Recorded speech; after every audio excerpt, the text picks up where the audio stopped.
Hello everyone, कैसे हैं आप सब। उम्मीद करता हूँ बहुत अच्छे होंगे। तो चलिए आज हम यूनिट नंबर 1 स्टार्ट करने वाले हैं एंटरप्रेन्योरशिप क्लास 12 की, जिसका नाम है एंटरप्रेन्योरल अपॉर्चुनिटी। राइट। तो ये एक यूनिट बहुत बड़ा यूनिट है और इसका जो नेक्स्ट यूनिट है वो भी काफी बड़ा है, और ये सारा यूनिट इस बात पर बेस्ड है कि किस तरह से एक एंटरप्रेन्योर जो है किस तरह से अपॉर्चुनिटी को ग्रैब करता है मार्केट में, एनवायरनमेंट में जितने भी आइडियाज है उसको किस तरह से बिजनेस अपॉर्चुनिटी में क्रिएट करके एक कमर्शियल वैल्यू देता है और एक काम शुरू करता है। राइट। तो सबसे पहले आ जाओ, हम लोग बेसिक बात जान लेते हैं। मुझे पता है आप सब ने ये 11th क्लास में भी ऑलरेडी पढ़ लिया है, लेकिन ये जानना बहुत इंपॉर्टेंट है सब चीजें कि ये क्या है। सबसे पहले एक एंटरप्रेन्योर कौन होता है। एंटरप्रेन्योर एक ऐसा पर्सन होता है, एक ऐसा व्यक्ति होता है जो इन सब चीजों को अंजाम देता है। किन सब चीजों को अंजाम देता है कि जो भी एक आइडिया है उसको किस तरह से पालना है, किस तरह से बड़ा करना है, किस तरह से कमर्शियल वैल्यू देनी है, किस तरह से एक प्रोजेक्ट बनाना है, किस तरह से काम शुरू करना है। ये सारा काम एक एंटरप्रेन्योर करता है। ठीक है। और जो ये सारा काम करता है इसके बीच में उसने आइडिया परसीव किया, उसने एक आइडिया जनरेट किया, मार्केट से एक आइडिया ले उठाया और उसके ऊपर काम करना शुरू किया, एनालिसिस करनी शुरू करी, मार्केट में रिसर्च करना शुरू किया, सर्वे करना शुरू करा, वो सारे काम करा और एक फाइनल प्रोडक्ट पर पहुंचा कि मुझे ये बनाना है। ये सारा ये एक प्रोसेस था, इसमें काफी सारी बातें और भी आएंगी। तो जितना भी सारा प्रोसेस किया एक एंटरप्रेन्योर ने उसको बोलते हैं हम लोग एंटरप्रेन्योरशिप। राइट। नेक्स्ट आता है एंटरप्राइज। फाइनली जो एक उसने प्रोडक्ट चूज किया, अपना काम शुरू किया, फर्म ओपन करी, कंपनी ओपन करी, या जो भी कोई उसने बिजनेस का फॉर्म शुरू किया उसको हम लोग बोलेंगे एंटरप्राइज। ये बहुत सिंपल था। राइट। नेक्स्ट आता है व्हाट इज बिजनेस अपॉर्चुनिटी। देखो यहां पर बहुत ही सिंपल लिखा हो, it is an economic idea which can be implemented to create a business enterprise and earn profits. कह रहा है कि एक ऐसा इकोनॉमिक आइडिया है जिससे हम क्या करेंगे, एक अपना बिजनेस एंटरप्राइज क्रिएट करेंगे और प्रॉफिट अर्न करेंगे। राइट। अब देखो एक होता है आइडिया, दूसरा होता है इकोनॉमिक आइडिया। आइडिया का मतलब क्या हुआ, किसी भी प्रॉब्लम का सॉल्यूशन ढूंढने के लिए हमें एक आइडिया लेना पड़ता है, लेकिन जब तक अगर मुझे उससे कोई फायदा ना हो, उससे मुझे कोई मॉनेटरी टर्म में फायदा ना हो, तब तक वो आइडिया इकोनॉमिक आइडिया नहीं कहलाएगा। चलो एक इकोनॉमिक आइडिया तो मैंने ले लिया, लेकिन मैं उसको आगे लेकर के नहीं जा पाया, उससे काम ही शुरू नहीं कर पाया, तो वो भी मेरा बिजनेस अपॉर्चुनिटी नहीं कहलाएगा। बिजनेस अपॉर्चुनिटी होने के लिए एक ऐसी अपॉर्चुनिटी, एक ऐसी इकोनॉमिक अपॉर्चुनिटी जो कि आपको एक बिजनेस एंटरप्राइज क्रिएट करके दे और दूसरा आपका उससे प्रॉफिट भी अर्न हो, that is called business opportunity. Right. Next आता है two things to ensure before selecting an opportunity. देखो जब भी हमारे माइंड में कोई भी एक आइडिया स्टक करता है, एक आइडिया आता है हमारे माइंड में, ठीक है, तो लेकिन वो आइडिया कुछ भी हो सकता है, उससे कमर्शियल वैल्यू क्रिएट हो भी सकती है और नहीं भी हो सकती।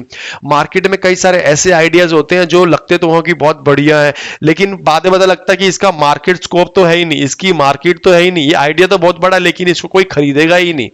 तो हमें दो चीज इंश्योर करनी पड़ती है कि उसका जो मार्केट है वो अच्छा होना चाहिए, कोई ऐसा प्रोडक्ट या सर्विसेज की जो मार्केट में बिकने को रेडी हो या मार्केट में लोग उसे खरीदने को तैयार हो। फर्स्ट। सेकंड आता है attractive rate of return. Rate of return का मतलब क्या हुआ यहां पर कि जब भी कोई एक एंटरप्रेन्योर अपना बिजनेस ओपन करेगा, एंटरप्राइज ओपन करेगा, तो वो वहां पर क्या करेगा, पैसा इन्वेस्ट करेगा in the form of capital. जब वो पैसा इन्वेस्ट करेगा तो उसे यह भी देखना पड़ेगा कि साल के एंड में उसे जो पैसा लगाया था उसने, उसके बदले में उसे प्रॉफिट्स कितने आ रहे हैं, उसके बदले में उसे रिटर्न्स कितने आ रहे हैं, ये देखना बहुत जरूरी है। अगर ये दो चीजों को नहीं देखेगा एंटरप्रेन्योर तो सक्सेस होने के चांसेस बहुत ज्यादा ही कम है।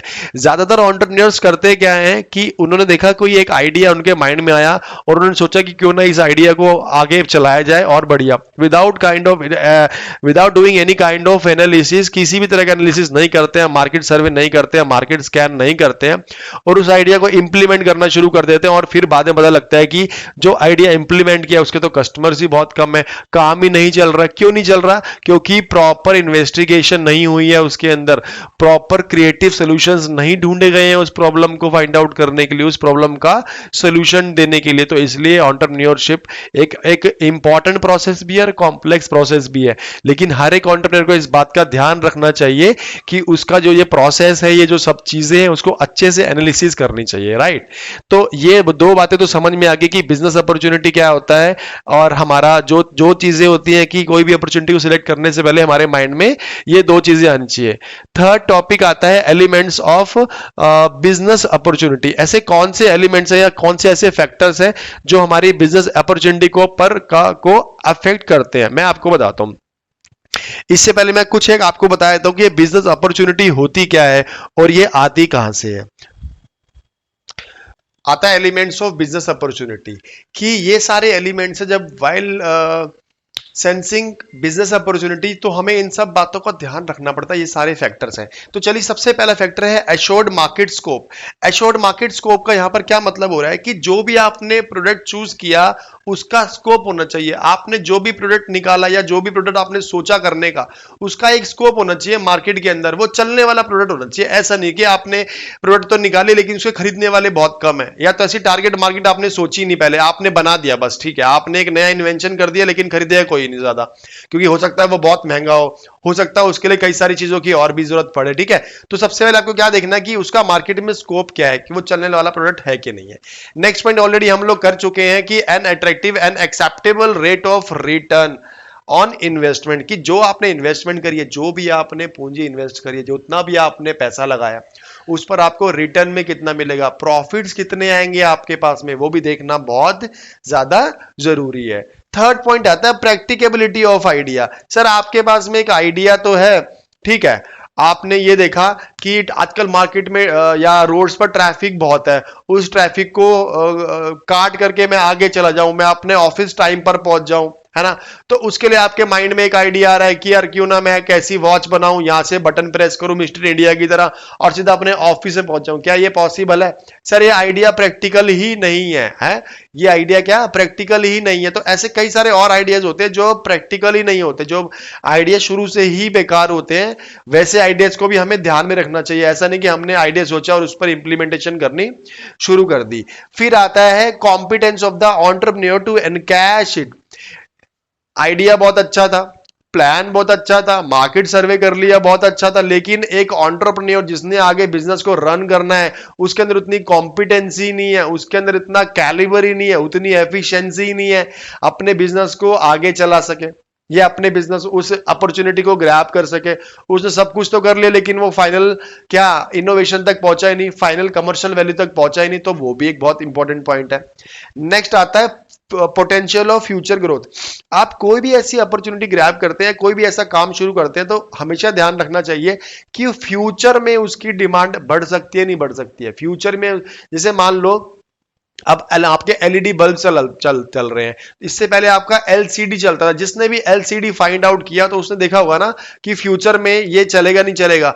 अब एलसीडी ज्यादा, जो एलसीडी बल्ब आते थे वो ज्यादा पावर कंज्यूम करते थे। अगर उसने ये सोचा होता कि यार ये ज्यादा पावर कंज्यूम कर रहे हैं, इससे भी अपग्रेडेड टेक्नोलॉजी आ सकती है, दैट इज कॉल्ड एलईडी, तो वो फिर हो सकता है कि अपना आइडिया को चेंज कर लेता। बट एलसीडी काफी समय तक चला। तो वो भी देखना बहुत इंपॉर्टेंट है कि हमारे प्रोडक्ट के अंदर या सर्विस के अंदर पोटेंशियल है कि नहीं कि फ्यूचर में वो ग्रो करे। यहां तक बात समझ में है। हमने पांचों पॉइंट कर लिए कि कौन कौन से फैक्टर्स अफेक्ट करते हैं आपकी बिजनेस अपॉर्चुनिटी को, राइट।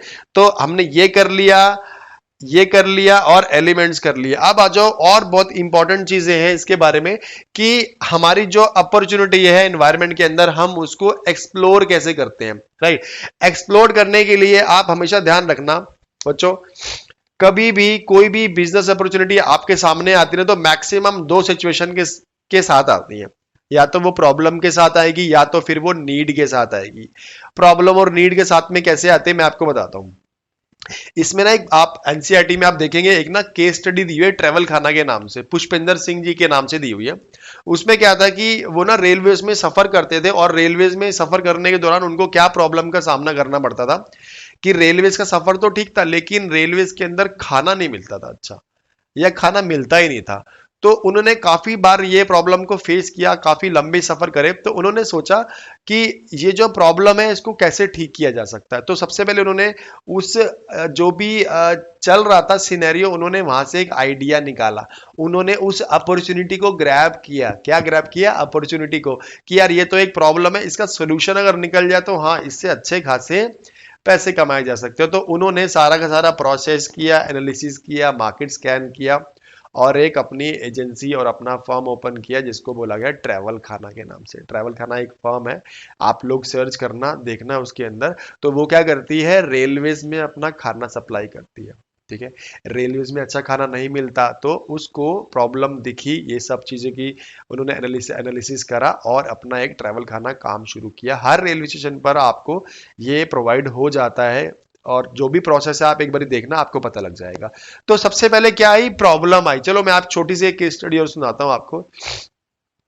मान लो मैं और मेरा फ्रेंड हाईवे के जस्ट नजदीक वाले गांव में रहते हैं। क्या हुआ, हम लोग डेली सैर करने जाते थे। डेली सैर करते करते हम लोग ये देखते थे सुबह के टाइम 7-8 बजे भी कि जितने भी लोग वहां से ट्रेवल कर रहे हैं उस हाईवे से, वहां पर काफी खराब सड़क थी। तो कभी किसी का टायर पंचर हो गया, कभी किसी की कोई प्रॉब्लम होगी, कभी किसी की कुछ प्रॉब्लम होगी। तो दूर दूर तक ना वहां पर किसी भी तरह का कुछ ऐसा नहीं था कि जो रिपेयर कर दे उसकी सामान को, बाइक को या गाड़ी को रिपेयर कर दे।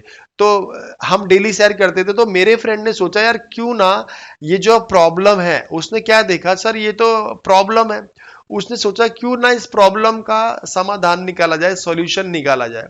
तो उसने इस प्रॉब्लम को देखते हुए कि लोग इतनी दूर दूर से गाड़ियां घसीटते हुए लेकर के आ रहे हैं और काफी दूर तक लेकर के जाएंगे, तो उसने क्या करा, उसने देखा कि हाईवे के जो भी कॉर्नर पर तो हम लोग रहते ही थे पहले विलेज में, और जो साथ में जमीन है वो हमारी जानकार की थी क्यों। तो क्या करा उसने, वहां पर कुछ जमीन रेंट पर लेकर के उसने वहां पर अपना एक गैरेज शुरू कर दिया। क्या शुरू कर दिया उसने, वहां पर अपना एक गैरेज शुरू कर दिया। और वो जो मेरा फ्रेंड था वो तो बेरोजगार था, लेकिन हाँ उसको ये काम आता था। ये देखो, ये साथ साथ में आप भी चीज जोड़ते जाना, उसको थोड़ा बहुत काम आता था। उसने थोड़ा बहुत कहीं से ट्रेनिंग ली, अपना काम पूरा सीखा और उसने उस आइडिया को ग्रैब करके अपनी पूरा प्रॉपर बिजनेस अपॉर्चुनिटी निकाली और कमर्शियल वैल्यू दे दी उसको। साथ ही साथ में उसने कुछ दिन बाद देखा कि जब कस्टमर्स आते हैं तो उनको भूख भी लगती है, प्यास भी लगती है, आसपास कोई रेस्टोरेंट भी नहीं है, तो उसने साथ में एक रेस्टोरेंट भी शुरू कर दिया। और आपको बहुत अच्छी तरह से पता है कि आजकल लोग हाईवे पर रेस्टोरेंट पर जाना बहुत पसंद करते हैं, ढाबा पर जाना बहुत पसंद करते हैं।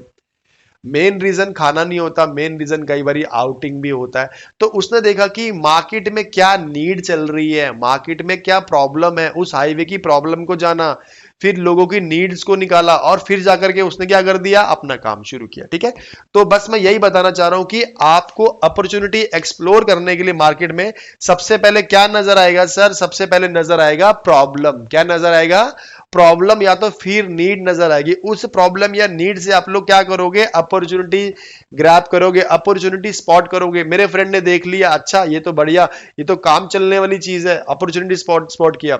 Then creativity and idea. Creativity and idea का मतलब क्या होता है कि किसी भी प्रॉब्लम को का हल निकालने के लिए हमारे पास कई सारे सॉल्यूशंस होते हैं, कई सारे सॉल्यूशन होने भी चाहिए। क्यों, क्योंकि कई सारे सॉल्यूशंस होंगे तभी तो हम उसमें से बेस्ट निकाल पाएंगे।